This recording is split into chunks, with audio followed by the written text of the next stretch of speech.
Бул бардык мусулман адамга ушундай сыноо келет. Пайгамбарыбыз саллаллаху алейхи ва саллям хадисинде айткандай, бада ислам гарибан ва саиуду гарибан кама бада. Ислам дини өөн өрчүн болуп башталгандай да. Ошондой эле кайтканда ошондой өөн өрчүн болуп кайтат деди. Ал өөн өрчүн болгон кандай?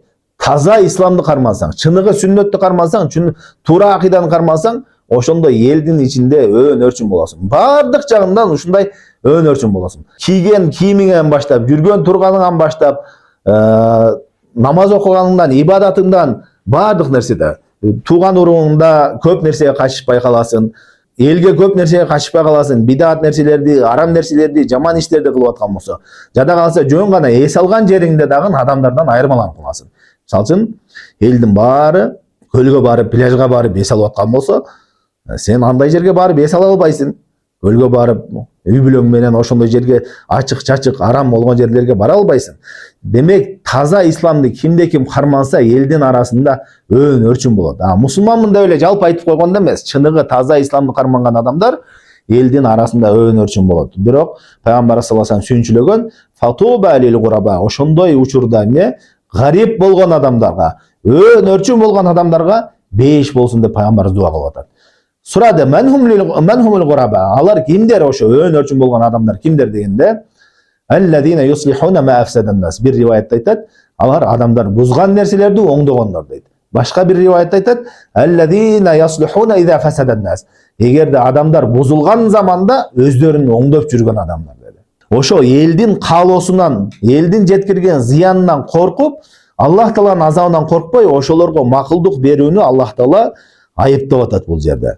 Бизде альхамдулилля Аллага шүгүр кылыш керек да, бизде сыноо эч кандай сыноо эмес. Биз өзүбүздүн нафсыбыз менен эле көрөшө албайбыз да. Мисалы үчүн, ошол арам жерге барбасаң, эс албай койсоң, сага эч ким келип урбайт, эч ким эчтеке кылбайт.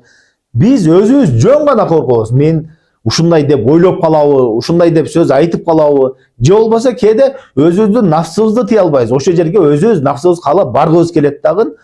Анан кой барбай койсом мындай болот деп башка бир шылтоолор менен айыптайбыз да. Илгерки коомдорда каттуу азаптар болгон, катты сыноолор болгон да.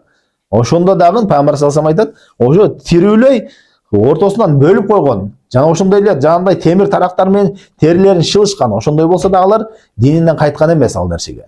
Бизде альхамдулилля, бизде мамлекетибизде диниңди эркин карманасың, намазыңды эркин окуйсуң, ибадатыңды эркин кыласың. Эч ким эч кандай эме бербейт. Болгону жаман бир сөз айтып коюшу мүмкүн. Ошону дагы көтөрө албайбыз дагы, кээде ошо динибизди карманган нерселерибизди таштоого түрткү болот. Демек, Аллах Таала бул жерде айтып атат, адамдардын ичинде ушундай адамдар бар.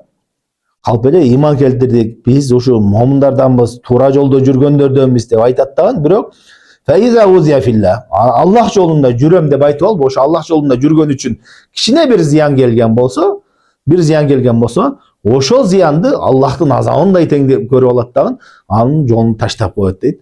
Аллахтын азабындай кылып алат дейт.